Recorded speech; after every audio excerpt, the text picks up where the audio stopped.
should be ashamed of himself for robbing the cradle like that, fucker. Sadie had no idea what to say to any of that, so she kept her mouth shut. Go ahead and flip over, Adele told her. The doc will be right in when he's done with the dog.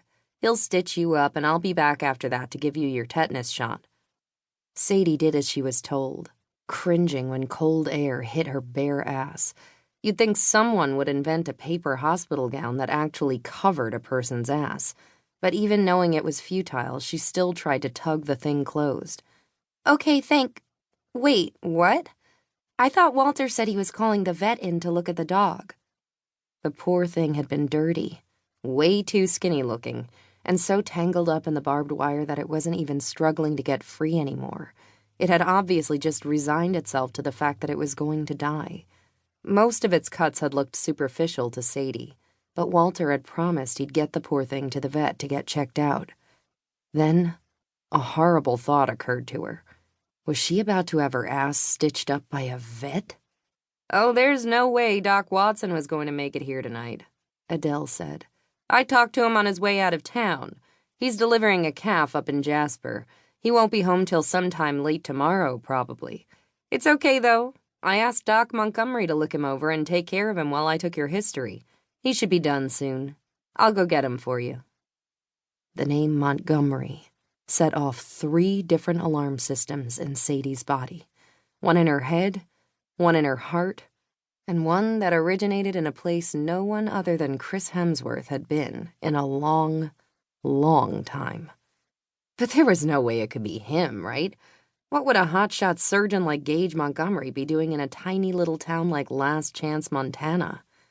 Montgomery was a common name, her brain told her, while her heart panicked, and her lady bits hoped and prayed it really was Gage, about to walk through that door. When this whole thing was over and she no longer had a giant gash on her ass, she was going to have a long, stern talk with her heart and lady bits. It had been 5 years. It was high time they stopped overreacting at the mere mention of Gage Montgomery. The fact of the matter was that she was a different person now. She wasn't the scared, pathetic little girl she'd been when he last saw her. The old Sadie would have fallen apart in his presence, but the new Sadie fell apart for no man. Why, if Gage walked through that door right now, she'd confidently look him dead in the eye and say, Sadie? Sadie O'Connor? Whatever she was going to confidently look him dead in the eye and say withered and died in her throat as she glanced over her shoulder, past her bare butt cheeks, and up into the face of the man she'd been ruthlessly not thinking about for the past 5 years. God, he looked good. Downright lickable. All 6 feet and however many inches of him. It should be illegal to look like that. Why did anyone have to be that good-looking? It was gratuitous, really. His shocked expression shifted into something decidedly cockier and smirkier, which made her wonder if she could actually die of embarrassment right here in this hospital, with her ass in the air. Or maybe she could dive out a window like Jason Bourne and make a run for it. Or pretend she was someone else, her own evil twin, perhaps. But since none of that seemed feasible, she squeezed her eyes shut and asked, I said that out loud, didn't I? Oh, don't worry, hun, Adele said from somewhere behind Gage.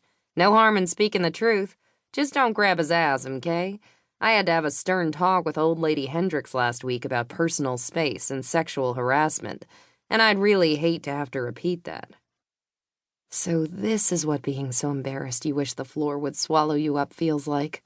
Huh, you learn something new every day. She'd gone 5 years without seeing or hearing anything about Gage Montgomery, and now, in the middle of bumfuck nowhere, here she was, bare ass in the air, right in front of the smirky, incredible-looking jerk. You'd think that a woman who made her living writing would be able to come up with a pithy quote from a literary genius that would apply to the situation, and make her sound smart and witty and coy all at the same time. But sadly, the only thing Sadie came up with was a Bobby Singer quote from Supernatural. Balls. Chapter 2. You're gonna love the surprise.